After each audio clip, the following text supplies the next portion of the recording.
Okay, so here we go. Basic video on starting your charcoal barbecue. Now, starting off, I've got the chimney starter. You can't really go without one of these chimney starters, okay? No matter whatever way you start one, if you're using a kettle like this, you want one of those chimney starters. And from the bottom, this is upside down, you can see I filled that up with newspaper. Your other option is to use firelighter cubes, which probably more successful than newspaper, but I've run out at the moment, so we'll just go with the newspaper. Right, so basically screw that up, stuff it in the bottom, turn it over, and then fill your chimney up. I'm going to be using Weber premium briquettes, as you get a superb heat from these and they do last you a long time. As you can see in my barbecue, I have briquettes left over from yesterday's cooking session.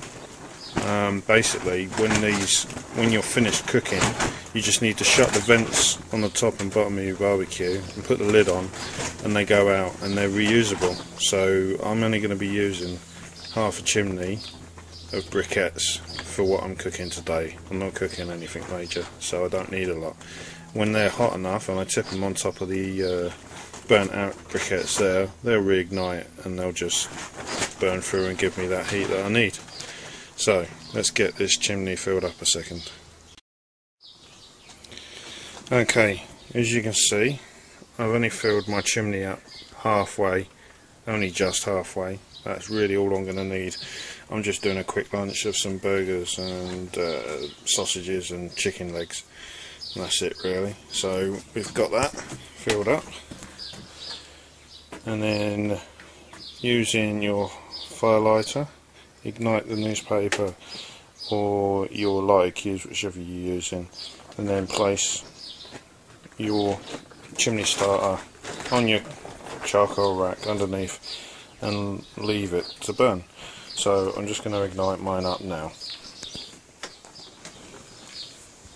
As you can see, plenty of smoke, the joys of using newspaper, and that will take about 15 minutes to get those briquettes going because there's not a lot in there.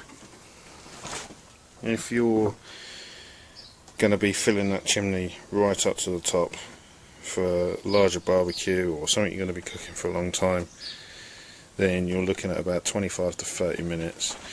On a hot day they will take a bit longer to burn through. On a cold, windier day they'll probably get going quicker, so you might only take 20 minutes to get going. So I'm going to leave that now, and once it's almost done I'll come back to it and show you. Okay, as you can see, these are nearly done. They're probably going to take another 5 minutes, just to, probably not even that. What you want them to all sort of be a grey powdery colour, and the flames will die down a little bit.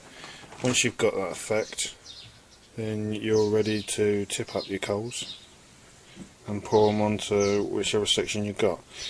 And you can see on my barbecue I've got what you call almost a 50-50 method. My hot coals will be on the left there, and then I've got an empty space on the right. Basically this will do you for any sort of barbecuing really, whether it be direct or indirect cooking. Like I said earlier, I'm going to be doing some burgers and sausages, a bit of chicken, so nice and simple. I'll cook it over the direct heat, and then if I'm not eating it straight away I can put it over where it's indirect, away from the heat, and when the lid's on it will just keep the food hot but won't burn it and cremate it. So it's handy, especially if you've got guests coming around and they're running late and you've already started the barbecue, so you can still keep the food nice and hot for them without burning the hell out of it. So anyway, I'm going to tip those on now, and then I'll quickly let you see what that looks like, and that'll be the end of this video. Okay, as you can see, hot coals are on.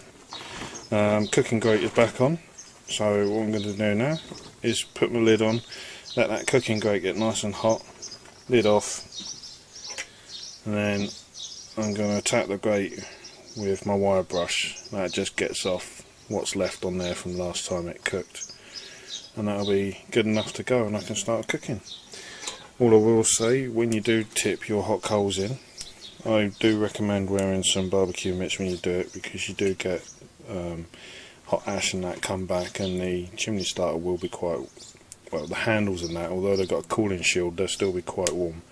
So rather than risk burning yourself, I do recommend you wear barbecue gloves. And when you're finished with the chimney starter, put it somewhere out of the way to cool down. As you can see, I've got it sitting on a stone slab over there. If you haven't got anything like a stone slab to put it on, then I recommend you find one to use it, because if you put it on your wooden decking or your wooden table or something, it's just going to leave nasty burn marks in it. Anyway, there you go, getting your barbecue started.